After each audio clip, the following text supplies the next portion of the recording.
Eles eram a galera que tava, era o último instância de poder, né? Eles comandavam, tipo, tudo. Que?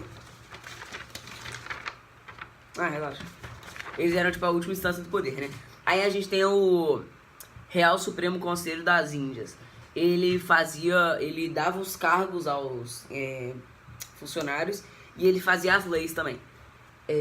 A gente tinha a Casa de Contratação, que era o que cuidava do comércio, cuidava dos impostos que deviam ser pagos da colônia e tudo mais. Esses três órgãos ficavam na Espanha. Daqui os próximos órgãos que eu vou falar ficavam na América, tá bom? Primeiro a gente tinha o vice-reino.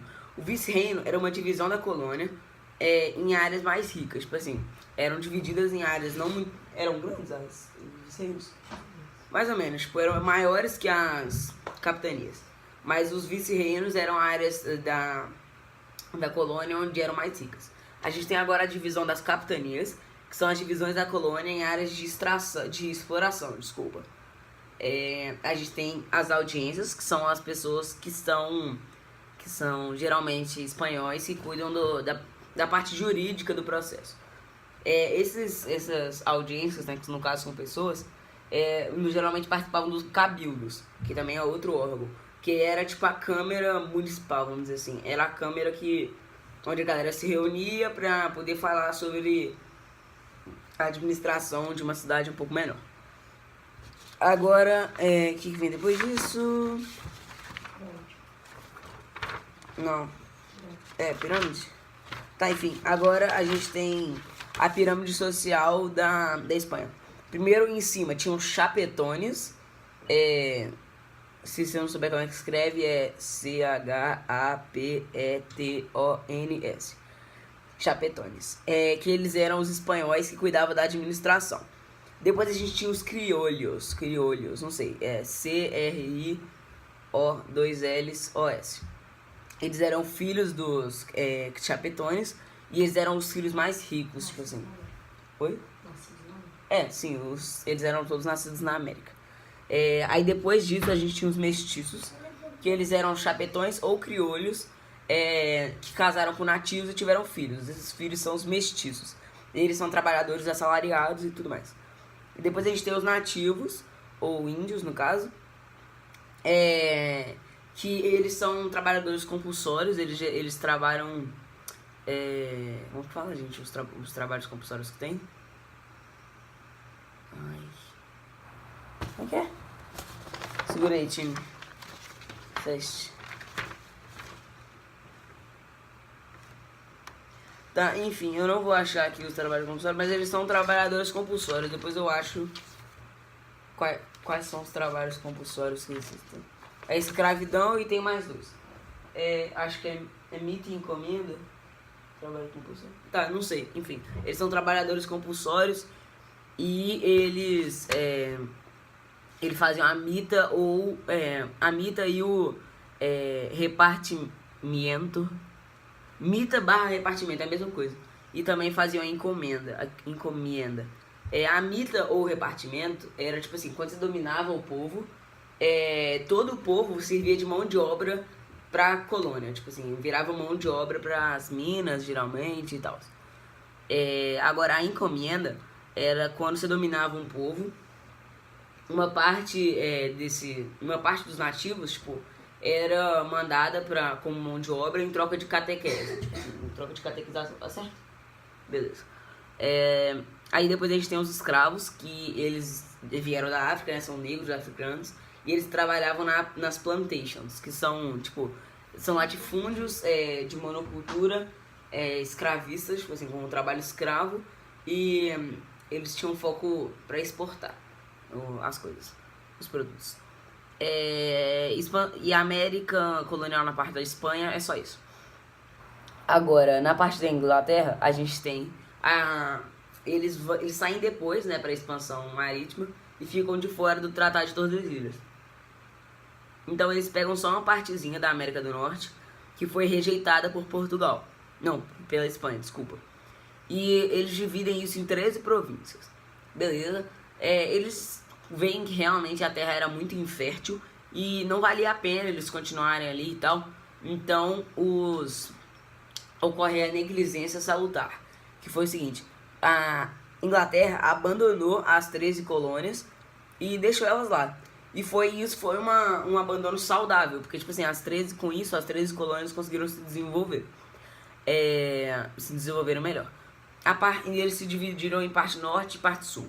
Na parte sul, tá certo? Tá. Na parte sul eram grandes latifúndios com trabalho escravo, tipo assim. E na parte norte eram pequenas propriedades com trabalho assalariado, com trabalho de mão livre. Depois de algum tempo, a parte norte começa a fazer comércio, né?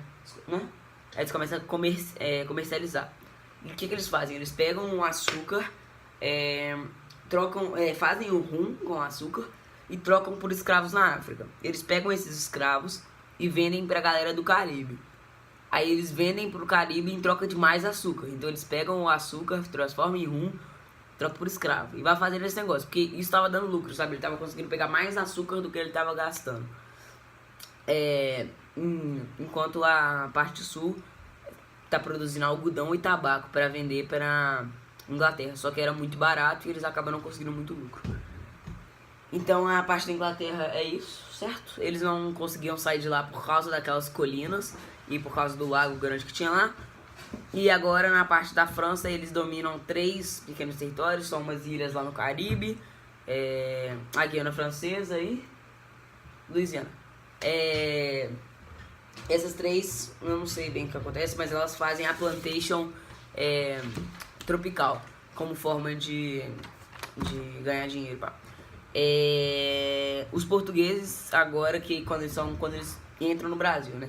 Da conquista do Brasil, que a gente chama, foi muito através de violência. Então teve a violência cultural, a violência biológica e a violência física. A violência física é porrada, a violência biológica são as doenças que vieram da Europa e os brasileiros não tinham, os nativos não tinham resistência a essas doenças. Então acabou que matou uma grande parte deles. E inclusive a violência biológica tinha hora que era até proposital, tipo, às vezes os portugueses levavam pessoas mortas com peste negra pro Brasil para exterminar tribos. Assim, a galera era mó cruel. E também tem a violência cultural, que foi a mais presente e ao mesmo tempo a que a gente menos percebe. Onde todas as línguas indígenas, toda a cultura indígena, a maioria foi pro saco. Tipo, aí ficou só a cultura portuguesa e a língua portuguesa. Basicamente é só isso na América colonial. E aí começa a parte de Brasil colônia, que eu vou ter que pegar uma colinha. Mentira, não vou não, porque não é prova. Então, como é que começa mesmo? Calma. O quê? Administração, as 15 que eu tenho. Ah, tá, sim. É, isso aí. Eles chegam lá no Brasil e eles reparam o seguinte. Que eles esquecem um pouco do Brasil, porque eles percebem que ia ser muito caro para eles conseguirem colonizar todo o território que eles tinham ali no Brasil. E eles não tinham visto nenhum ouro ou prata aparente. Tipo assim, os nativos não usavam muito ouro, prata. Eles usavam para outras coisas, não como decoração. Então eles acharam que não tinha muita riqueza naquelas terras e focaram mais nas Índias. Depois de um tempo, eles mandaram uma expedição lá e viram que era possível fazer, só que ia sair um preço muito caro. Tipo assim, ia continuar saindo num preço muito caro para colonizar o Brasil. Então o que eles fizeram? Eles dividiram o território brasileiro em 15 províncias, que os donos, tipo, os capitães donatários, que eram tipo os caras que comandavam essas províncias, eles eram pessoas físicas, não eram vamos dizer assim, não eram parte da metrópole, eles não eram pessoas do governo, vamos dizer assim. Então essas pessoas tinham o objetivo de fundar cidade, essas coisas. No início, bem antes da colonização do Brasil, que as 15... como que faz, gente? As 15 capitanias hereditárias, né?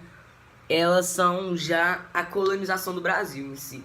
Antes disso, eles só estavam usando no litoral, assim, eles só captavam um pouco de madeira e armazenavam nos galpões, nos armazéns que eles tinham. E esses armazéns também foi uma forma de alertar a galera que tentava invadir que tinha gente ali, tinha tipo um país que estava dominando aquela área. As 15 capitanias obviamente não dão certo, então eles fazem, porque era muito grande as áreas e era muito dinheiro, tinha que fazer muita coisa, né? E aí, o que acontece? Calma que você tá me chamando no WhatsApp e eu tô ficando confuso. Aí, o que acontece? Onde é que eu tava? Governo geral, eu sei. Aí eles têm que fazer o governo geral. Tá, eu mando 3 perguntas, calma aí. Eles fazem o governo geral para auxiliar as províncias, né? Que ainda sobraram. Então, esse governo geral vai como uma forma de administração centralizada. O que acontece? Eles vão com, guarda esses nomes. O ouvidor-mor, tipo, ouvidor, lembra desse nome? Mor, tá? Sim, o mor, tipo, M-O-R. Que ele cuidava da parte jurídica e administrativa da colônia, tipo assim, centralizada.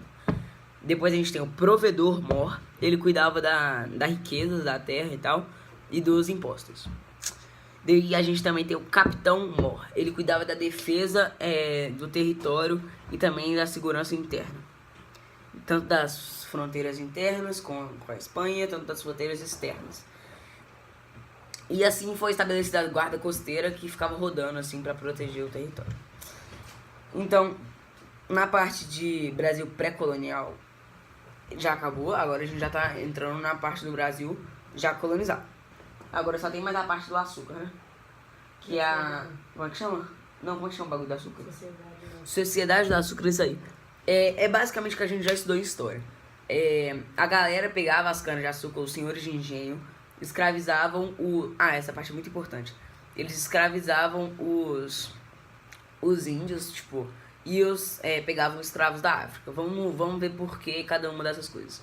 Os índios, eles tinham uma população muito pequena. Eles não tinham o conhecimento que os africanos tinham. Eles não tinham a resistência que os africanos tinham às doenças europeias. E os papas defendiam os índios. Tipo assim, eles não deixavam... Os papas eram contra a escravização dos índios. E os índios não eram muito... habituados a um trabalho muito árduo, muito bruto. Então eles pegavam... calma aí. Eles geralmente pegavam os índios que eles escravizavam e trocavam por escravos negros lá na África, entendeu? E eles pegavam esses escravos negros e traziam para trabalhar nos engenhos de cana-de-açúcar, para produzir açúcar. Então eles produziam esse açúcar que era levado pela criação, que eles criavam gado para levar o açúcar de um lugar para o outro. Esse açúcar era produzido nos engenhos e tal, e a gente tinha os escravos trabalhando, e quando os escravos fugiam, tinha capoeiros, quilombos, o capitão do mato que ia lá captar, pá. Então beleza, eu falei essa parte mais antes um pouco, porque ela é mais rápida de você entender, porque é a parte que a gente já estudou de Brasil antes, entendeu? É mais fácil de você entender. Mas logo depois que acontece, eles fazem... toda hora eu confundo o que você tá falando no WhatsApp comigo. Pera aí. Eu vou ter que fazer de olho fechado isso. Então, quando eles começam a fazer, depois que eles colonizam e tal o Brasil, eles fazem caralho. Eles já tem um governo geral e tal, quando já tá tudo estabelecido, eles fazem as entradas e as bandeiras. As entradas eram geralmente financiadas pela metrópole. Eram negócios da lei e tal. As bandeiras eram geralmente pessoas privadas que financiavam essas coisas. Elas financiavam para poder a galera explorar mais para dentro do país e tal. Só depois de 200 anos fazendo essas explorações que eles chegaram a Minas Gerais, que é onde tinha a maior parte da riqueza, né? Que tinha ouro e tal. E aí começou a valer a pena a exploração do Brasil, e eles começaram a esquecer das Índias e focar só no Brasil, entendeu? Basicamente é isso, né? Na matéria de Brasil Colônia, então... Já falei. Aham. Por quê? Porque aquelas 5 coisinhas, eu já falei já. Já falou que o índio, ele conseguia fugir dos engenhos? Já. Então. E, sim, isso eu não tinha falado, mas é meio óbvio. Os índios, eles conseguiam fugir mais dos engenhos porque eles tinham eles tinham conhecimento daquela área. Então os escravos negros não conseguiam fugir direito lá dos engenhos. Basicamente é isso. Eu espero que eu tenha ajudado um pouquinho aí. Ficou meio grande e é mais ou menos.